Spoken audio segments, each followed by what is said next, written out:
C'était l'annonce que la ville attendait du Premier ministre irakien Haïder al-Abadi, la déclaration de la libération officielle de Mossoul. Le groupe EI tenait un petit quartier de la vieille ville de Mossoul. Le message du Premier ministre était clair, même si quelques combats subsistent dans la ville, la guerre est finie. Après 3 ans, la deuxième ville du pays est libérée. Notre victoire aujourd'hui est une victoire sur l'obscurantisme, la brutalité et le terrorisme. Et j'annonce ici au monde entier l'échec et l'effondrement du mythique et terroriste État Daesh. Avec les combats pratiquement terminés, les habitants de Mossoul attendent leur futur. Les Nations Unies estiment que Mossoul a besoin d'1 an et de 1 milliard de dollars d'investissement juste pour restaurer les services de base. Les projets de construction à long terme coûteront des milliards supplémentaires. La guerre a déplacé environ 900 000 personnes.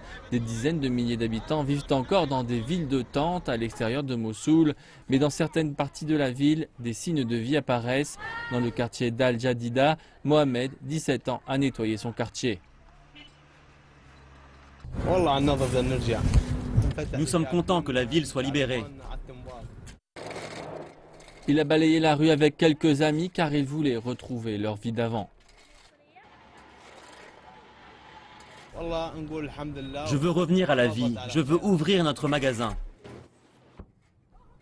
Mohamed est plein d'espoir pour le futur en voyant que Mossoul peut renaître. D'autres ne sont pas si optimistes et voient surtout l'état de dévastation de la ville.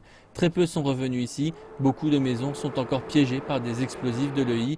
Lundi matin, on entendait encore des combats entre l'EI et l'armée. Firas, Idress, Djerzis et Routier, ils vivaient ici dans la vieille ville jusqu'à ce que la guerre a détruit sa maison. Un tir de mortier a aussi blessé sa sœur.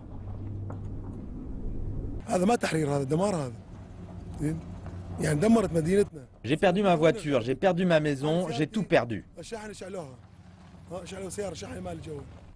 Il y a des dizaines de milliers d'hommes et de femmes comme Firas qui attendent de voir si le gouvernement irakien pourra surmonter un défi encore plus grand que la bataille contre l'EI, ramener la ville à la vie.